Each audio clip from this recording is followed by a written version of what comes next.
Welcome back, listeners, ladies and gentlemen, to another episode of Rise Urban Nation. I'm your host, Terrell Simmons, and this is the podcast where we amplify Black and African excellence all over the globe in the efforts to unite, uplift, and ignite. I'm your host, and today we got a very special guest whose journey embodies the essence of transformation and empowerment. Idara, give us the Ogunsa. Oh man, I was about to mess it up already. Give me the enunciation again, my sister. Idara Ogunsaju. Ogunsaju. Ogunsaju, yes. Ogunsaju. I see. I want to make sure I get the inflection right because I don't want my Nigerian people to come after me. Be like, how is this American Nigerian brother don't know how to enunciate all of these sounds? You got it though, Ogunsaju. In fact, you put a little bit of emphasis on the aju, which people don't always catch, but it's Ogunsaju. So, well done. Thank you. Now, tell me, what does the name mean? Like, and where does it come from? Because us as Nigerians, the name always has some type of meaning or essence to it. Yeah, it's really one of the things I love about Nigerian names, African names in general. But because of the proximity, I can usually, whether it's Yoruba or Akwa Ibom, my husband's Yoruba, I'm from Akwa Ibom, knowing the root of the name right away. Plus, you tend to hear a lot of the same roots. So Idara, it means joy in my language, which is Anang. And that's a language in Akwa Ibom State in Nigeria. Ogunsaju is a Yoruba name. Ogun has shown the way in a matter of speaking. And Ogun means iron as well as God of iron. So it could be literally, clearing a path with the cutlass of metal, and figuratively Ogun clearing the way. Nice. I love that. And see, when we first met, I knew like because of the outfits and yes, the because name. of where. And so, and shout out to Kiara for introducing us at what was the events again? It was the San Diego Business Journal and Black Chamber of Commerce recognition of Black leaders of influence. Yes, and so my sister here was one of the people there that is just doing an amazing thing. And then when I looked you up, I was like, man, she is just visionary in change management and coaching. You're a beacon of leadership for women striving to like reclaim their confidence in the professional world. I can only imagine how that is, especially in Nigerian culture, to reclaim your confidence and in a structure where everybody has to know their place, especially if if you come into the elders like that is not your place there to say. I know There's definitely that component from a cultural perspective where we have, the culture of respect in pretty much every culture that comes from Africa, just in general. And I would say a lot of people associate Nigerians with being confident, a number of different things, but if there's one African country people are talking about, it's going to be Nigeria for a number of different reasons. But it still ends up being something very personal because we just in general as people don't have the same personality, and you can come from a background that's supposed to be confident. And a lot of times people think of boisterous as being synonymous with confidence, but not everyone has the same personality. So it still comes down to knowing yourself and feeling sure of yourself and then presenting as yourself. Nah. And we were having a conversation in parallel to that before we started recording, where we were talking about like, that identity and how we show up, right? And then even the history, right? For me as being African American, but growing in Nigerian culture in the US, I saw the different parallels between, Blacks in the US versus Nigerians. Like one, that confidence, right? And then one, the roots of knowing who I am, right? Yes. And like, and I am the son of such and such of this, and this means this. Yes. And there is some parallels to that when we talked about like how in Southern culture, when we talked and we're in community, like whose child is this? Whose child is this? But I don't think we understand how layered that and nuanced that conversation is of knowing who you are and being able to trace it back. And you were saying some things about that. What's your feelings around it? Another element of that, talking about whose child is because it's very much a culture that has traveled from Africa to wherever in the world Africans have shown up. And it's that element of recognizing also that while you're an individual, you are Hmm. always representing your family. And so whatever it Hmm. is that you're doing out here, it's that aspect of whose child is this? Which family did you come from? And it informed a Hmm. lot of the way that we grew up too. It's more of when I'm out here, yes, I'm an individual, but I'm also representing my family. Someone will want to know who's your mother, who's your father. And I found that besides that there's so many parallels between what we consider to be our culture, Nigerian culture, African culture, and African American culture. I can see how, because it's not the same everywhere in the United Hmm. States, those areas where you have that sense of community, like in the Hmm. South, will have those identical, really, we sound different, Yeah. but identical elements of culture that have to do with respect and representing your family, among other things. Yeah. Yeah. Now, speaking of community, one thing that I strive to do is by sharing our stories, hoping that we can connect some sense of community, even if with all Pan Africans across the diaspora, because I think that unitedness will help uplift us and ignite us to, you know, um, build and go further together, Yeah, which is something I think whether you say media, government, powers to be have done a successful job at keeping us, uh, you know, from uniting as one as a people, um, and some of the narratives I see that come into confusion is like if I haven't traveled, right? If I stay in my place and I come over, uh, I have a false sense of what it means if I'm traveling as a Black American to Africa. I have a false sense of what that is there, and then I think also on the other end, I think sometimes the narrative that is confused by some Africans when they get here of what Black Americans are like, whether they perceive us as what is wrong with these people? Why are you lazy? You have all these things here. If I had this, I would be much further in life. And I I, I, think I there's yeah, I do a think that the disconnect there. representation in the media, it depends on where you're getting your information from. Hmm.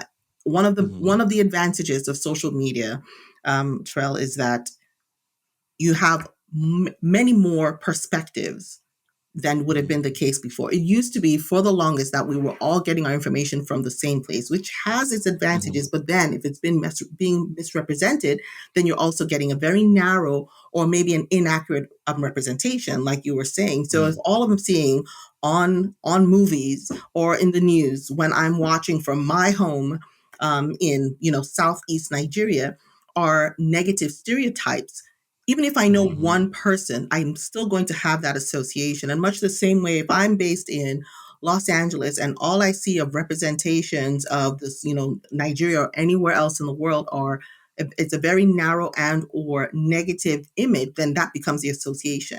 I have to be open to, when I meet people, really accepting them for who they are, how they are, believing their story when they tell me the story. We won't Hmm. all have the same experiences, but when we recognize that we have more in common than not, that's an opportunity to connect. At the very least, we can pause and hear the story of the person in front of us, see the person in front of us, and when we have a genuine Hmm. connection, just embrace it and go from there. Hmm. That's where we have an opportunity to stay connected and to be united, build on Yeah, strengths. and I love that social media has been able to do this because I don't know when did you come stateside? I've been here since 1995. 1995. So that's around the time I graduated high school, and I remember a time. I don't know if this was your experience or not, but during my formal years of schooling, it wasn't it wasn't how do best say this? Being Nigerian wasn't the thing to be. Like people Oh, weren't. what? It wasn't like it is now. Like Afro beats and all these other things have put us on the map. Now everybody is like, oh, I just found out I'm this much Nigerian. Oh, like you, it Yeah. was it. So You outside of didn't. Nigerian circles, yeah, I would say Yeah. when I first moved here, when I heard people talking about Nigerians, they would say the stereotypical thing was about Nigerian email scam, which Okay. when I think people found out over time was not always Nigerians on the other end, but it had been called that. It's not to say people were not doing scams, but it had been called Hmm. that. However, the Nigerians that I knew, Nigerians and just in general, knew for a fact that that was not the identity of Nigeria. And this is Nigerians, and this is where knowing yourself and your own story is very powerful. Mm. You know, in any group of people, you're going to have, you know, different personality types. You're going to have, you know, crooks, people who are scamming, but you will also have amazing philanthropists. You will have intelligent, educated people, community, people who are advancing community, people who are being Hmm. benevolent and giving up their skill and talent. And more often than not, they outnumber the people who are doing evil. You also have people who are intentional about advancing themselves, their families. They want better. A lot of people just want better for the next generation. Hmm. And that's the bulk of it. That's the power of the problem with this is from a talk that Chimamanda Adichie, who's a very well-known Nigerian author, did, and it's this: what the damage that a single story can do when you only focus on Ooh, one I love aspect. that one. Hmm. It's so powerful. So yes, that was the image. Oh, it's, oh, Nigerian email scam. And I used to ask people, do you actually know a Hmm. Nigerian? One person at a time I'd be educating before it became obvious, Hmm. you know, what Nigerians represent more often than not, especially out in diaspora. I would ask people, do you actually know a Nigerian? And then they would repeat, Hmm. I would have them tell me the quality of the Nigerian that you know, whether you met them in school or at work. And those sorts of things became eventually it caught on, but those were the Yeah. sorts of things that would happen. But yes, I remember first coming here and what I used to hear from people. I'm guessing that was Man. along the lines of what you heard as well. That's along the lines of what I heard as well, right? Or when they want to make fun of you, like they'll call you something like an African booty scratcher, or Yes. or they'll say, oh, you know, they have the vision that, oh, the tribe over there is nothing but huts and so forth. Like, no, this is a developed nation. What are you talking about? I know. I know. I think this must have been a pivotal time when things started to change. But when I first moved to the United States, I stayed for a few months with a family that was like family friends that we grew up with. And hearing what the children there had experienced, things like those sorts of names that people were called and how people treated them, I realized that they'd spent a lot of time around those sort of negative messages. It didn't change how they Mhm. perceived themselves, but it did make them.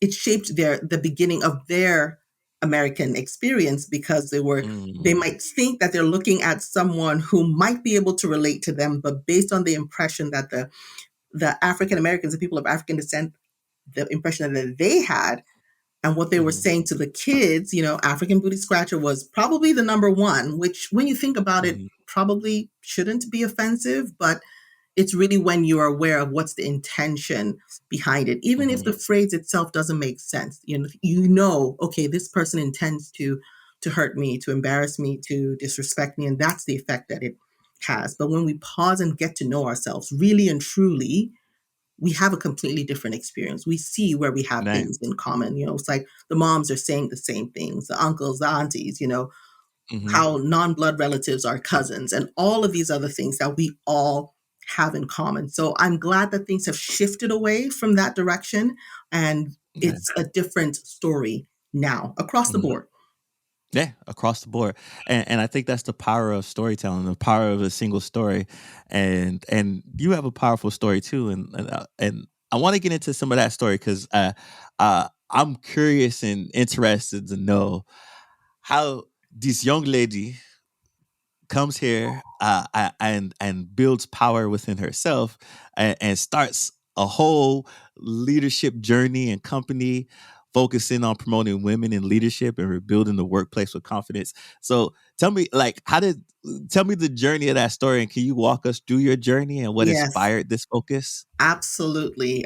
So the story is we're talking about coming here in the 90s, and like a proper Nigerian child, I was pre med Uh-huh. because, doctor, lawyer, engineer, these are the three pre approved career paths, and accountant maybe because money. And so, as a proper Nigerian child, I was pre med. My interest was in medicine, and it was a genuine personal interest. My mom was a midwife, and there were so many medical books around the house, and it's just piqued Mhm, my interest. So, coming to the United States, that was already my decision. My decision. In the process of applying to med school and looking at options, I also started a master's in healthcare administration, and mhm, that was also a pivotal time where the conversation between insurance companies and healthcare providers were sort of evolving, where you'd hear things like a diagnosis related group. And if a doctor is ordering something, was it a pre approved in this category? The mhm, conversation about the practice of medicine, what I thought it was and what I was seeing, there was a difference there. And I thought, that's how I thought I'd be practicing if I got into medicine, and that's what it's proving to be. I didn't get mm, into med school that first round and mhm, considered applying again. But with this knowledge of healthcare administration, I decided to stay on an administration path. I saw the mhm, opportunity to be involved in influencing healthcare groups of patients at a time, mm, and organization level, potentially system level at a time, and saw healthcare administration as being a very positive and potentially powerful tool to influencing how care is delivered. And I stayed on that path. And that was essentially the bulk of my structured career experience, was being in right, healthcare administration, first as a consultant, where I yeah, was part of a team that was putting in place an electronic health medical record system, which was okay, a massive change in any healthcare organization, really, to go from paper to electronic medical record. And mhm, then into healthcare clinic operations, outpatient, inpatient. That was the bulk of it. And it was really my intention to continue with that. But after a while, there was this sort of almost like a blip. It wasn't a long part of the work that I was doing, but I remember being conscious of sort of being self-conscious in a way, not yeah, as confident as I had been. And it was not for a lack of experience. Here I've, done a number of different things. And in the organization where I worked, my name was recognized, but something was amiss.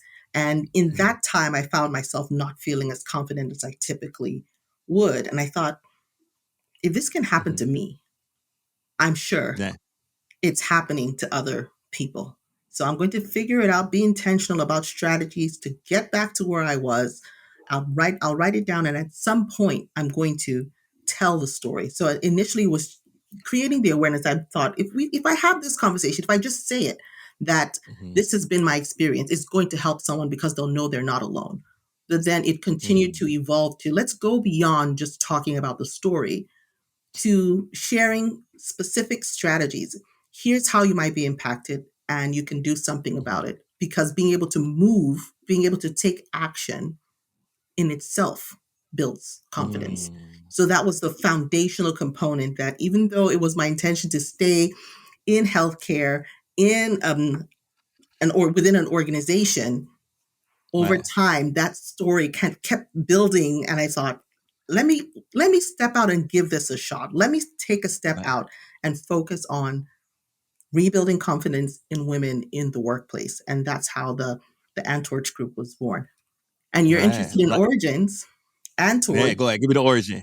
Antorge is a combination of my parents' names, Antonia and George. Ah, okay. Did you let them know that? Oh, they What know. you They know. okay. That's not the kind of thing you stay quiet about. They know. And when I Ah, put the book together, the confidence talk, I dedicated it to them as well. I oh, attribute so much of my sense of self and identity and being able to be right, successful in a country far away from home to what they yeah, put in us, and me and my siblings, but in me for sure. So right. There's so many layers I want to unpack here because, like, one thing that like the ability to take the pause and recognize that you had lost confidence is tough, being especially a child, an African child, or a Nigerian child of Nigerian descent, because uh, I can remember if I ever didn't display a certain level of confidence, how my father's my friend, shut up. You are the best at this thing. Nobody's going to tell you otherwise, right? We say So Naijano they carry last. yeah, Naijano they carry last, and there's something to be said for that. I realized, what, these are affirmations. I didn't think about it at the time, but it's like yeah, these are positive affirmations. We're not going to dawdle and talk about what we can't do, won't do. Yes, you can be practical, but we don't sit there too long, my friend. Focus on what you can do. And this ability to advance is so important, because if not, right. it can paralyze you. It can have you just sit down, and if you're always reacting to people's perception, their Mm-hmm. feelings, or maybe they're just downright annoyed with you for having the nerve to show up, whatever it is. Someone is thinking, Right. however it is they're thinking, if you're too focused on what they're thinking, it becomes a distraction from what you're supposed to Mm. do. So those things are really a reminder. Don't forget where you were going. Don't forget what you're supposed to be doing. My friend, face your front, focus. That's where you're supposed to go. And that's one of the that's one of the strategies that I mentioned. It's advance. Is this idea Right. of focus on where you're supposed to be going. Right. Because I think each small step can build your confidence. and Yes. and did you take one step today that reaches you? Did you do one step better today to help you reach to your goal, right? Yes. And you keep building upon layers. Like, I think we get distracted by the full vision and the goal. We try to get there, and then we feel the failure in the essence of that, because of whatever the distraction is, or the where the other person wants you to go versus where Mhm. you want to go, Right. going Right. inward, right? Hmm.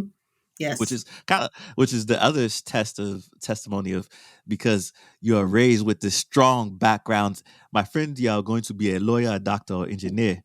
Anything out of this is Anything a, else. is considered a failure.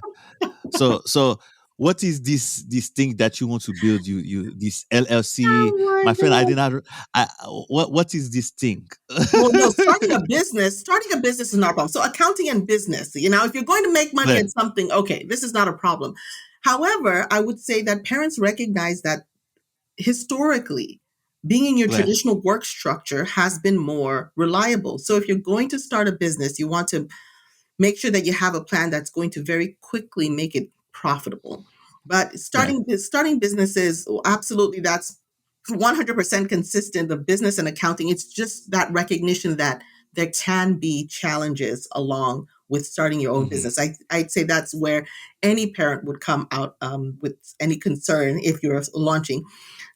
If you're continuing the family business and it's something that's structured, okay, that's a little bit different. But when you talk about doctor, lawyer, engineer, now Hmm. it's changed, but it used to be, if you mentioned anything that was of interest to you and you were not Hmm. simultaneously saying that you were staying in school to be doctor, lawyer, engineer, then that would be problematic. I would say things are changing, because you can see that we see people can be successful in any arena that they choose. But Right, fashion, it's like, oh, you want to be fashion designer, you want to be dancer, you want to be actor, all of these things, right. that's lovely, but it's supposed to be on the side.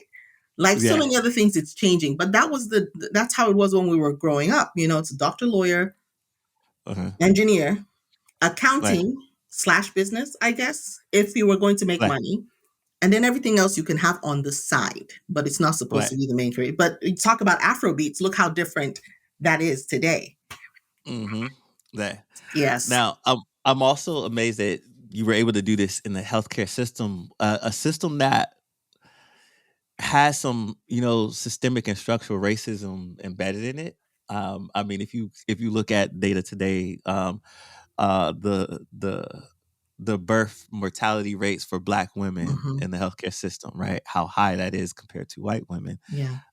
Like, how do you find yourself in leadership in such a system that doesn't really uh, uplift women, one, and then really doesn't support the uplifting of Black women? How do you start to Where do you even start to do that? It's interesting because in the time that in the time since I've focused more on the Antorge Group, I've probably spent more time with the maternal and health um, inequities and a focus on that than was the case before. When I worked in healthcare, I worked in an organization that looked at, first of all, where do we want the population to be?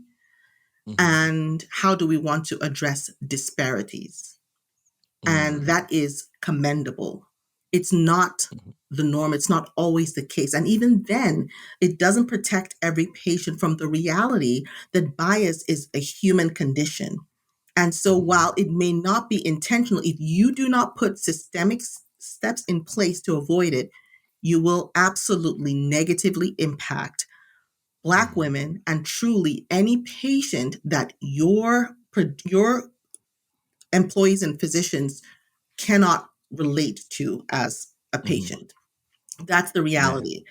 I would say it starts with, first of all, acknowledging that bias and the various ways that it can show up to racism and any Mm-hmm. isms, sexism and so Mm-hmm. on, is a human thing. If people are spending too much energy denying it, then I'm not starting from people who are denying it. It's more of, let's acknowledge, first of all, it's a human thing. It's not about right or wrong, but what impact it can have is where now it becomes right or wrong. So being willing to have the conversation honestly and openly is the very Mm-hmm. first step. Because in the case of healthcare, which is supposed to be the care of people healing, and it's why people get into it, is to help people get better. If the Mm-hmm. outcome is the opposite, or at the very least, not everyone is accomplishing that same level of recovery or surviving, then it warrants not only consideration, but intentional steps to rectify it. Mm-hmm. And there are a lot of Yeah. people working on it. I do think that there will be a synergy over Mm-hmm. time, but the time is now. It is urgent, it is pressing. And as it relates to maternal health, there are opportunities to make it better today. I would say, Yeah. so long as people are willing to have the conversations, like there's no time for denial. Look at the numbers, look at the data, look at the statistics, and then think, how can I be part of the solution? What can I put Yeah. into place to make it part of the solution? Is having the conversation the most challenging part, or is it putting the pieces in place around the conversation? Because I'll give you an example. Because I love that you discuss impact. Because I was just having a conversation with a few leaders about intent versus impact. Right. Right? They intended and meant well, but the impacts caused harm. Right? Mhm, mhm. And they're trying to justify the intent, and I was like, I don't think it matters what your intent was if the impact was still harm. Yeah, How do it's we the address the outcome. harm? Right. And I couldn't get them. Sometimes I can't get them out of the place of shifting the conversation to the Yeah. impact because they're so with Defensive. politics get in, and defensive, and all these Yeah. things around intent Yeah. So I do think disrupt the conversation.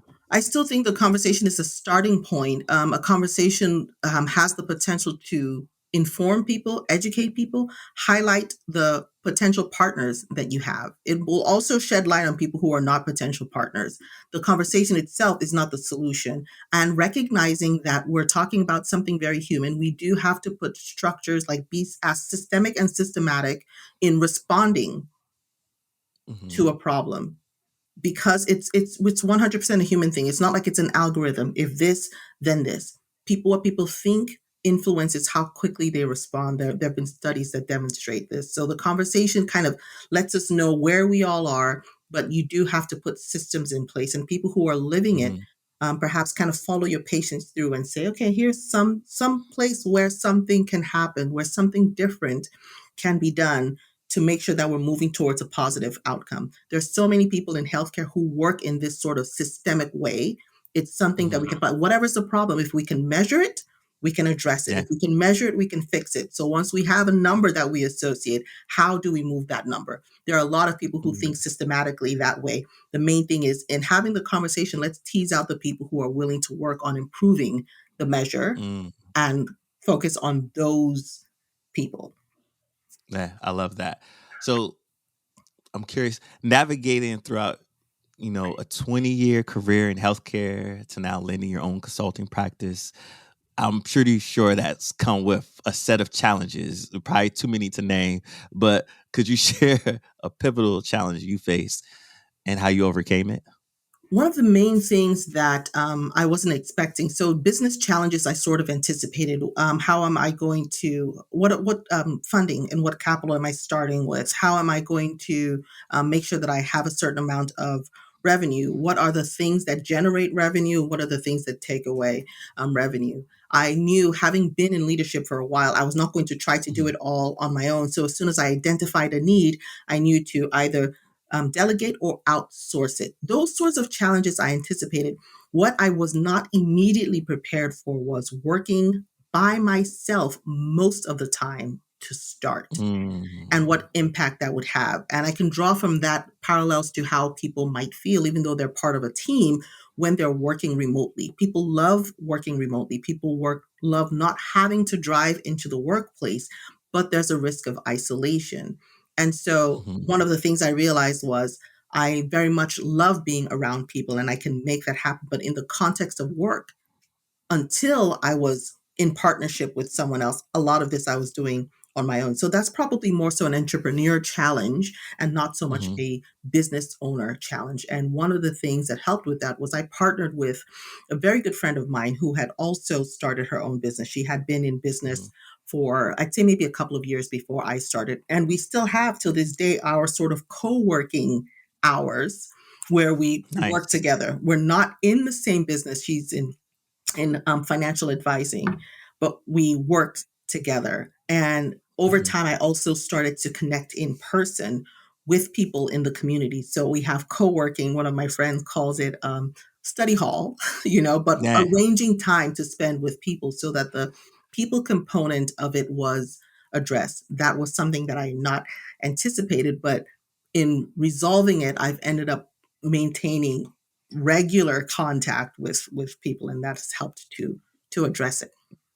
That I've seen that be on the rise ever since COVID, and then the new setup of the workforce, right? Because you have so many people working remotely, they're able to be isolated and work Mhm, on their singular mhm. task or thing. And I suspect, and you could correct me if I'm wrong on this, that could be a part of a confidence killer too, just Yes, working in that isolation for so long yes, period of it time, can which be. could lead to other things. Like, is that is from you saying yes, it I would can be, agree. Absolutely. but what? So, how does one shift out of that? Yeah. I mean, I know your book, The Confidence Talk. I Yes. said Soar is a powerful resource for those. A good segue. Didn't mean to beat it like that, but Yes, but for I know those I looking know to exactly rebuild what their you're saying. confidence. I know exactly what Yeah. you're saying. You do have to be responsive in the moment. So there was the pandemic where a lot of people shifted from working in physical spaces and with their coworkers to working remotely. But they Mhm. still had those physical contacts and been in the same physical space with a lot of people. And some people have hybrid now. But being Right. introduced to a team or an organization virtually is not the same. If you're not physically going in to a place, it's not the same. Yes, it's convenient. And a lot of the work we do, we don't necessarily see all the people. You can work on the phone and email and so on. But Mhm. one of the things that being in the same physical space can do for us is it kind of hastens that coming Mhm. together of the team. I often talk about the different phases of a team. You have your forming, storming, norming, performing, and then if you leave, Ooh, I love that. adjourning. So there's that Hold on. Give passage. me give me that one more time. Give me and elaborate on what each of those phases are, because that Okay. you just dropped the gem right there that's gonna go over most people's heads. So run that back, please.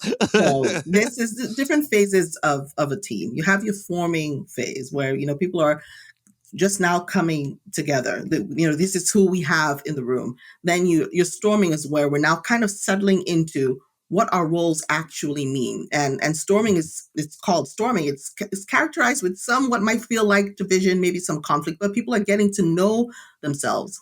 And then you get into a phase where you're norming. Now we're settled. We have pretty much decided what everyone's role is, and we're feeling like things are, I guess the word normal will kind of convey normal. Now Mm-hmm. someone leaving or coming in at any of these phases can put you right back to where you thought you had left before, or you can kind of Mm-hmm. bounce back and forth between storming and norming. And then the final is, as a result of this synergy, people knowing their role, knowing exactly what they need to contribute, how you have a Mm-hmm. team that's performing. Now you have Mm-hmm. the result of all of this. You're able to move things, advance, and see progress because you're performing as a team. Mm-hmm. Being in this, it's not in itself a guarantee, but having a common physical space and virtual Mm-hmm. world, you have to have a proxy for that, can Mm-hmm. speed up that process. We get to know ourselves, we see ourselves, we kind of, storm a lot sooner rather than later in our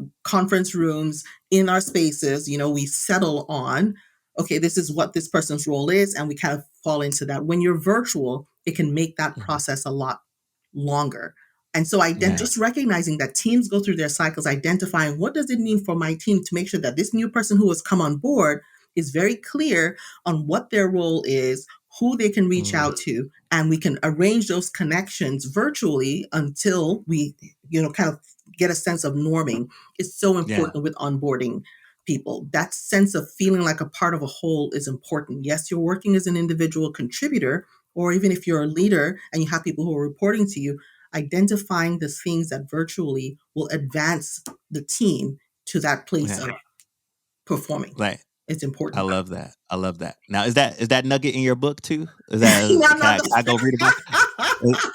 Or is that the book to come? The Yes, the I the, can the definitely. I absolutely love talking about change management. A lot of times when I'm talking about change, I do, because it's a reality. Change is a constant. And if we don't anticipate it, if we don't see it uh, coming, it can be, talk about distraction. It can take you away right. from what it is that you've actually gathered to do. So if you know that it's coming, I talk about Uh, the stages for the team. And I also talk about just adopting change in general. And because we're doing it in a way that's very practical, very grounded, we can, laugh a bit about it, but realize, okay, these are things that really will affect us.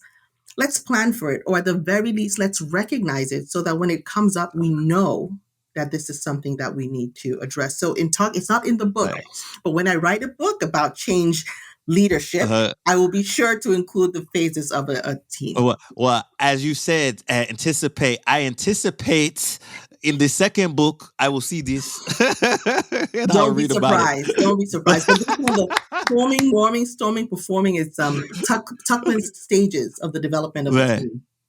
man, I Tuckman's love that. stages. Yes. Tuckman stages. Yeah, I Hmm. remember reading about that in some work that I've did and some leadership training I've attended.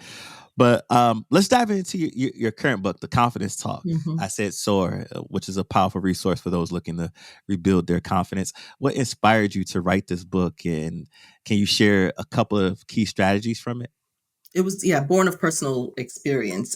In thinking through what I was experiencing, and on the outside, really, from all indications, I Mhm. seemed fine. I just know what I was experiencing inside, where elements of Yeah. self doubt were more dominant in my decision making and in my action than had been the case prior, but then also Mhm. would be helpful for success. It's one thing to have a healthy amount of trepidation, like, oh my gosh, this is something new. How can I Mhm. do this because it's something new? But the self doubt itself should not, for doubt, first of all, but then it became self doubt, now wondering whether I would be able to do it, but not Mhm. moving to action afterwards. That was what was different. And I thought, this is distracting. Let me figure out what I need to do. Let me make sure I'm showing up the way that I Mhm. want to be seen. Maybe make sure I'm presenting myself in this way. That became the first one, suit up. And then let me make sure I'm feeling ready. All those different strategies. The I Said Soar is an acronym. Idara Said Soar. Suit up, always ready, impart, don't spread your panic. That was a big one. Um, Yeah. and then self regard, knowing who you are, Mhm. having respect for yourself, offering, advance, refresh, refuel. Each of those Mm. strategies I flesh out in the book and say what it looked like for me, what it meant, and how it affects confidence, how it improves confidence. And you mentioned this Mhm. earlier, how taking these actions, the little wins, are like a cycle that boosts confidence. And that's exactly right. You Mhm. carve out something that you want to do, you do it successfully, and it helps to boost your confidence, which then lets you take another chance on doing something and getting better. But it came really from a personal place. I thought, I'll sort this out for myself and then share Mhm. it with others. And taking notes, writing it down, and calling it something that I could share is how this eventually became a book. Yeah, I love that you mentioned some of those steps, and I'm reminded of before the pandemic had started, or like during the pandemic, I had a chance to lead a women's panel of just high profile women leaders, and they had an honest conversation about imposter syndrome and not being confident as women leaders, just because they were predominantly leading in predominant male spaces that would Mm-hmm. often question their leadership Right. decision every Right. step of the way, and they had suffered with this confidence, right? Yes. And try to fight through it, and how it was. Um, Recently just finished up another leadership retreat last week, and the common theme in there was people being tired, like like tired, not having the proper rest, Mm-hmm. and gutting through. And so I'm happy to hear one of the steps Refresh, was centered refuel. around the refresh, Mm-hmm. refuel, Mm-hmm. because I often think that we can't serve on an empty cup, and we as leaders Mm-hmm. often tell our folks to go refresh, refuel, but we don't refresh, refuel Yes. ourselves. Practice what you preach. Yeah. Yeah. So like, why is that so important? Recognizing too is that's part of knowing yourself also. And I do think that if you truly practice what you preach, it's just a matter of time before you realize that you have to do the things that you're telling other people to do. But if you don't pause, like you talk about not being able to serve on it from an empty cup, you cannot pour from an empty cup. It's so true. I mean, no matter how you want to splice it, if you want to think of it as physics, biology, you have Hmm. to have enough in you in order to be able to take care of others or anything that's outside of you, and Hmm. recognizing what it looks like for you. You were talking about people being tired. One of the earliest workshops that I gave was around burnout. We didn't start with Hmm. the word burnout. I described it. I described how Hmm. it might look because it looks different for different people. Some people have that, sort of, you're thinking burnout, okay, classic, tired, but it might look like a lack of interest. It might be that you Hmm. look and experience boredom. I'm not being challenged here, and that's just not feeding something in me. But the knowing yourself and Hmm. knowing what healthy, happy, strong, confident looks like, then Hmm. you'll recognize when that's not happening. And it's Hmm. important, if you're going to do what you were put on this earth to do, if you're going to Hmm. fulfill your responsibilities, if you're going to take care of your responsibilities and be accountable, you have to be in a strong enough place to do it. And that's the value of refresh and refuel. You recognize, oh, I'm not okay. Let me go and rest. Let me go and do the thing that's going to pour into me. Let me take care of myself so that I'm back to where I need to be in order to do what I'm supposed to do, in order to serve in the way that I'm supposed to serve and to fulfill my obligations. That's the Mm, importance of it. I love that. Now, this is a perfect segue into your leader series. As you were mentioning, a workshop that you once did. I saw that you have the Confident Leader series, which, man, I missed the last one that you had, and I was like, man, I just missed it. There'll And be it another. seems there'll be another. So it seems like a practical extension of your book's themes. It is. How does this series really help leaders apply their confidence and framework in real world scenarios? Yes, the confidence talk framework is very relevant. What helps is when you are looking at what rebuilding confidence strategy you want to use, recognizing what Hmm. it looks like in your particular scenario. So someone who is in the topmost level of executive leadership has a different set of resources, different set of Hmm. challenges than someone who is either not in leadership yet or someone who is early leader and middle leader. So what it looks like might be a bit different. But when you sit down in a session, and these are always small groups, the largest that I've Yeah. had in what I would call my confidence cohorts, which I've now evolved to the Confident Leader series, has been 6 people, so that people have time to spend on what they want to work out and translate from theory to practice. What does this particular strategy look like?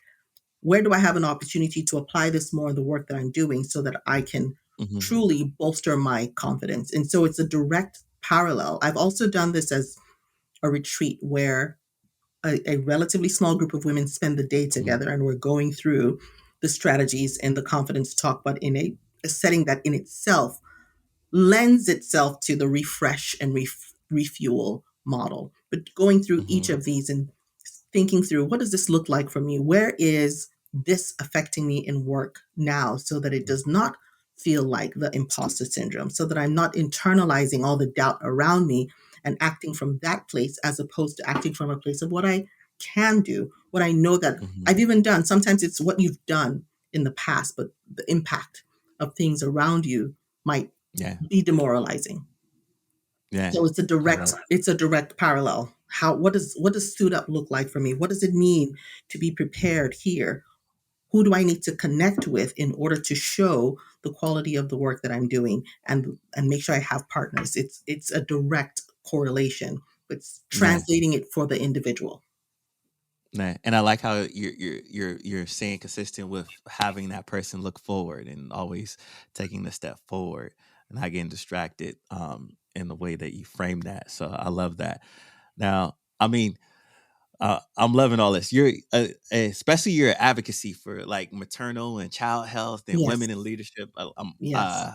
Man, almost wish you had something for the fellas, but I'm gonna digress for a little bit, You won't be the and I'm gonna. first to you won't be the first to ask, and I can tell you it doesn't mean it doesn't apply. The reason why I have focused on women, as you can imagine, it's coming from a very personal place. I can relate directly, but I will tell you, if you're in a space where, and I Mhm. focus on the workplace and not so much personal, because in your personal life, you have different tools at your disposal, up to and including you can cut someone off if you don't want to ever see them. Nah, Again, if they're affecting you negatively, you can say, I don't want you in my life. You're cut off. nah. That's not the case in the workplace. You are working within certain confines. And so Mhm. you have to be able to respond, do what's appropriate, and be and still be successful because you take pride in your career. You Yeah. if you don't find yourself welcome as a leader or someone on a Mhm. leadership pathway, your confidence is going to be Yeah. affected. This Nah. is just the norm. It's a reality. It's a human reality. If you feel like your presence, your leadership, your style is welcome, you will just kind of go with it. Yes, you have it in you, but your environment welcoming it helps you to Mhm. feel successful. So that's Yeah. why even though I focus on women in this launch, I recognize that this message is for men as well. Oftentimes, I'm not only partnering with men, but also men who are in the highest levels of leadership because they also want to create workspaces where their women leaders know that their confidence is Mhm. welcome because that's not the default. You have to be Mhm. intentional.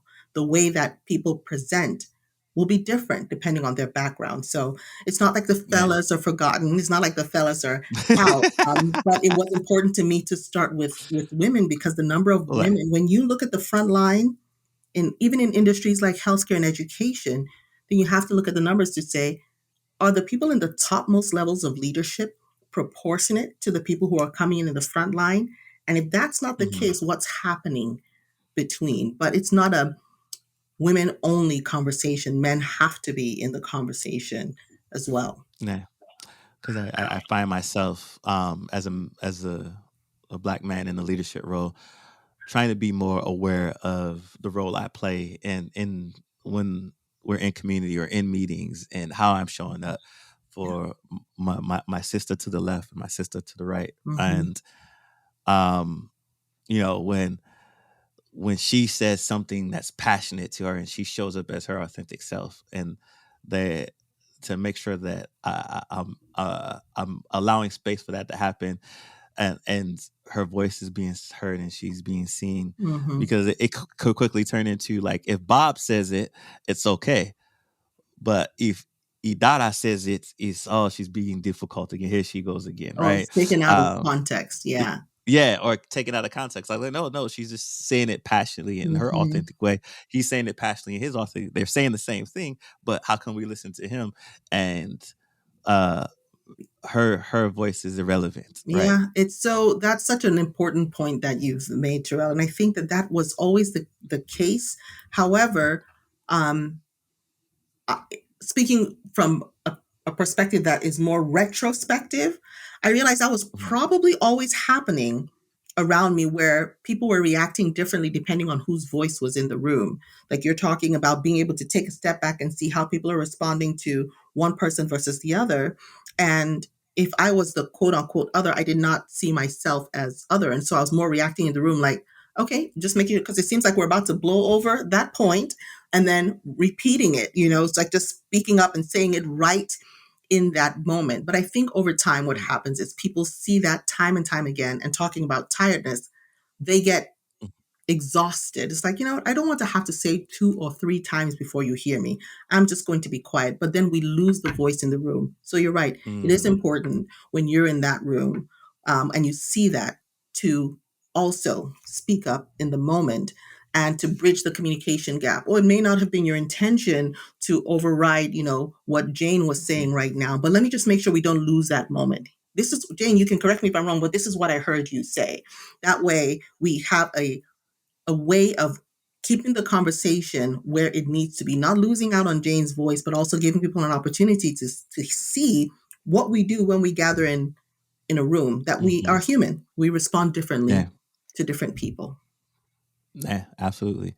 Now, looking forward, when you look at all your work that you're doing around maternal and child health and women in leadership, Mhm. how do you envision the impact of your work in these areas? One of the things that I've loved in doing this work is seeing that there are so many people working on this simultaneously. And so it's very Hmm. heartening to know that there is awareness. It's not fixed the issue for everyone, and there's still so much work to be done. But the awareness goes a long way, and that's been Hmm. a very encouraging thing for me to see. And what I anticipate is that the multiple circles of influence will continue to grow and overlap Hmm. and create safety nets for people in spaces where they may not have otherwise existed. And this is in women in Hmm. leadership as well as in maternal and child health, that the awareness, the conversations, but also the tools that we start to put in place, legislature, and making sure that we go beyond just awareness and one system or one organization doing it to making sure that across the board these different structures are being put in place. And that's what I Hmm. anticipate, that continue to stay involved in spaces, conferences, legislature, places where these decisions are being made. For example, I've had the privilege recently of being on the policy committee for the Commission on the Status of Women and Girls here in San Diego County, and hearing the kind of conversations that are happening in those spaces.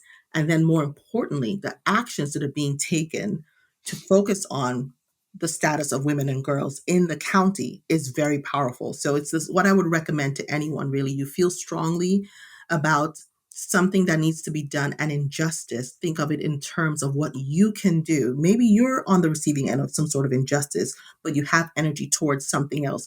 Be a part of solving the problem. Be in spaces where people are talking about solutions so that you're able to Hmm. take action and put your voice in those rooms as well. That's what I anticipate as an individual, and as well as the founder of the Antorge Group, that taking these conversations to more system level, legislature level, is where we have the power to make long lasting impact.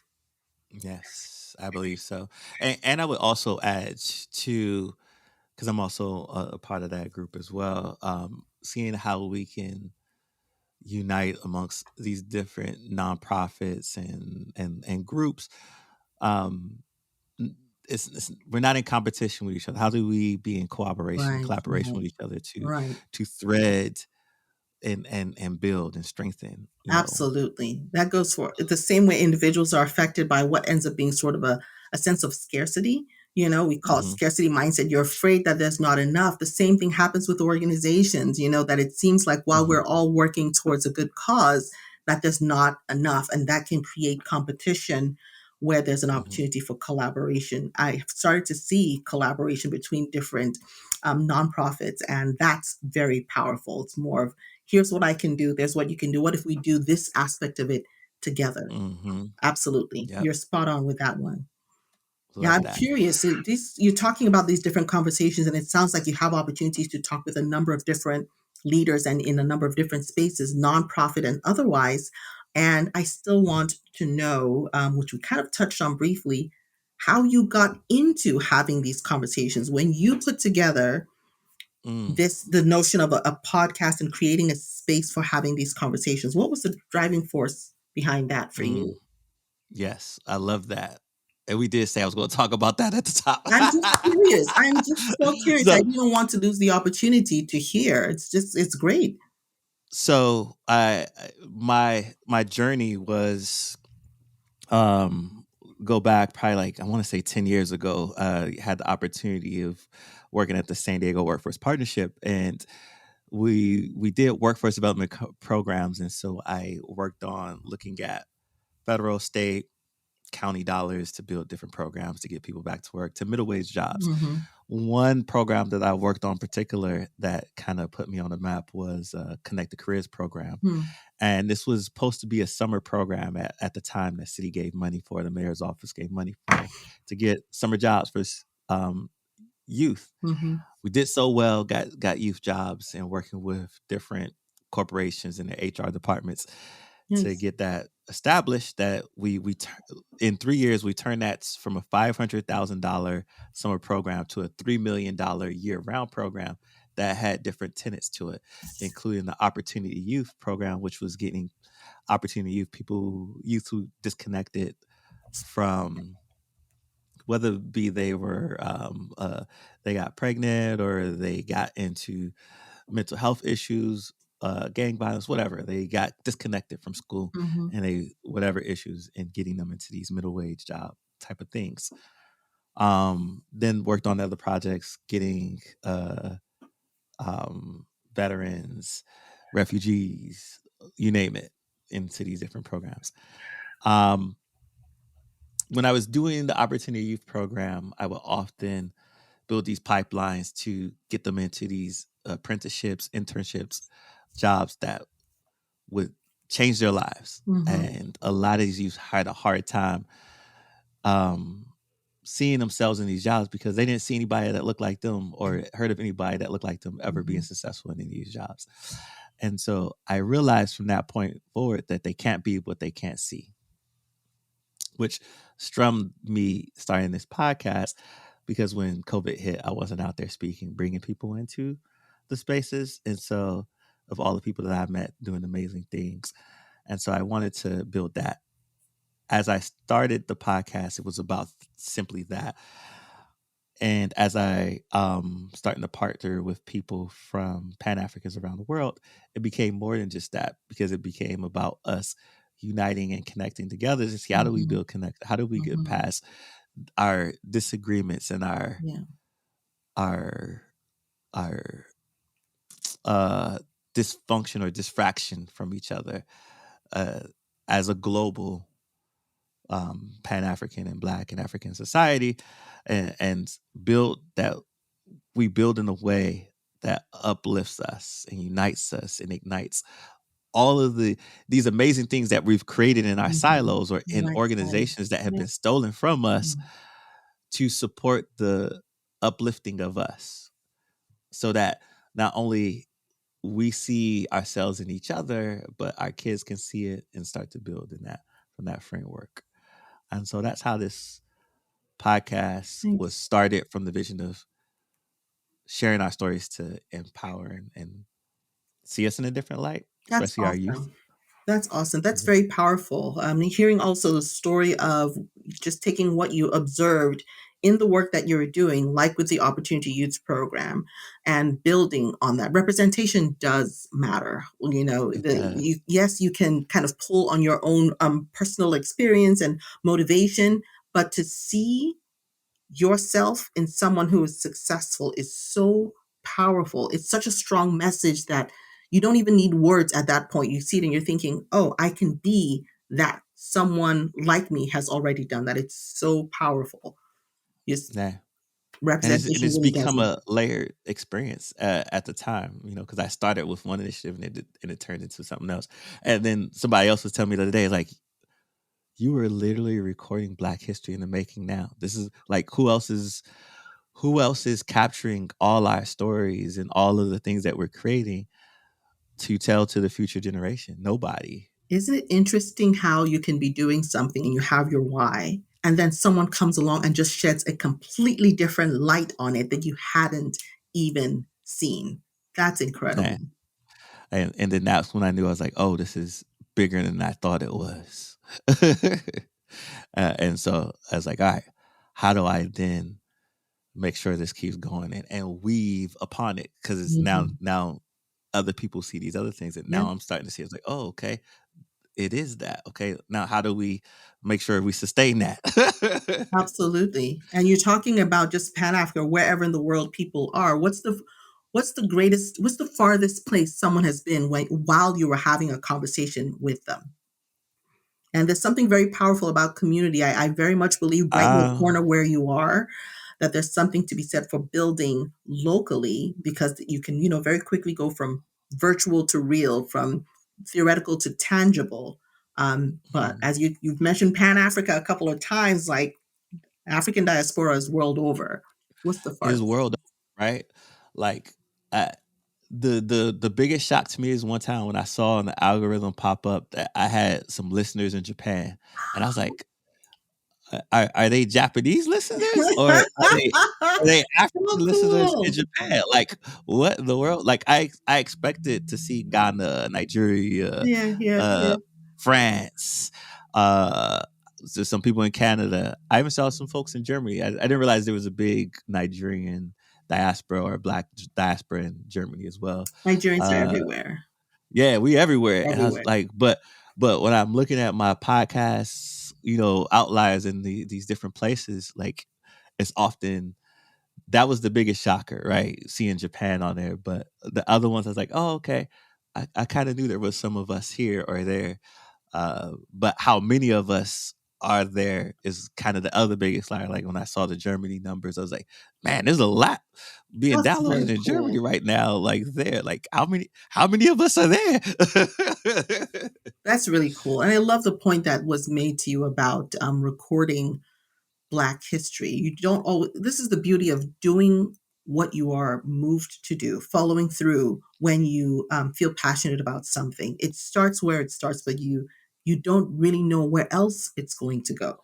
And now it's a record too, Mhm. to that person's point. So kudos to you for honoring that call within yourself and following through with the vision the way that you saw it. And And congratulations in advance, because it'll continue to grow. yes, thank you. I received that, and same back at you. Before we recorded, I said, "Future New York Times bestseller." I'm going to put Amen that in to the that. universe. Amen to that. Oh man! So, Idara, your journey and the work you're doing too is truly inspiring, and I can't help but conclude with thank you for all that you do, and thank you for reconnecting me to tell that story, and connecting that not only for yourself, but I think it helped connect it for our listeners, because I don't tell it enough, and allow people to indulge in that place of connecting with how this journey came to be and how important it is, and how it's going to be so important for us in the future. um, for your truly inspiring work, where can our listeners who want to follow your work and reach out to you, where can they find you? Give us all the deets. Thank you. Thank you so much. Thanks for having me on here. It's a pleasure. We probably could have started recording earlier, but Yeah. just such a great time having this conversation. But it's the websites are the Antorge Group, well, antorgegroup.com, the name of my company, Uh-huh. Antorge Group. And because of the book, I've also had opportunities to focus on the Confidence Talk. So I have that website as well, Mm. theconfidencetalk.com. And I'm on Instagram as at Antorge Group as well. And YouTube, I have a podcast, Confidence Conversations with Idara. Wait, does a brother get to be on there, or is it just women? We've I don't covered know. so much here, just the identity conversation alone. I think we can splice this, Terrell. I think we can take this. and repurpose some of this. This is we've covered quite a lot in this Yeah, we conversation. did we You did cover quite a lot. my So I goodness. we'll cross share, cross promote. I'll take a slice out. Well, I'll give you the raw, and then let you slice it how you want to dice it.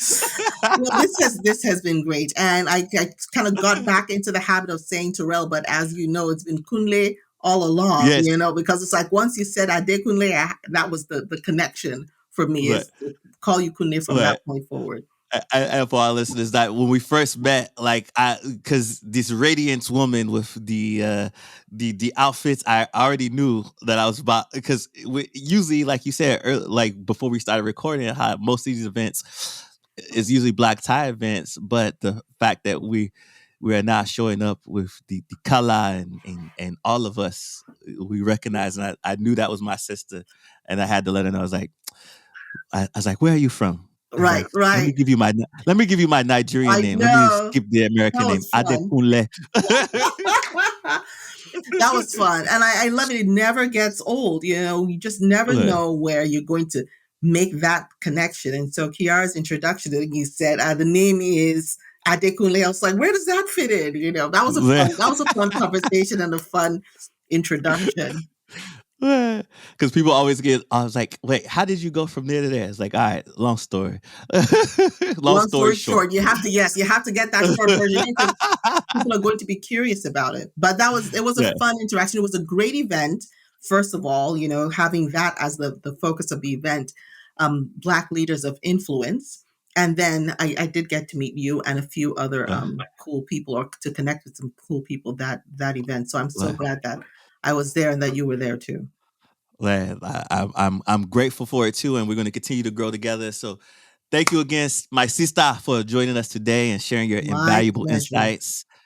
To our listeners, remember, confidence is within reach, and leadership is a journey we can all embark on together. Don't forget to subscribe and share the Rise Urban Nation podcast. Until next time, stay inspired and keep rising.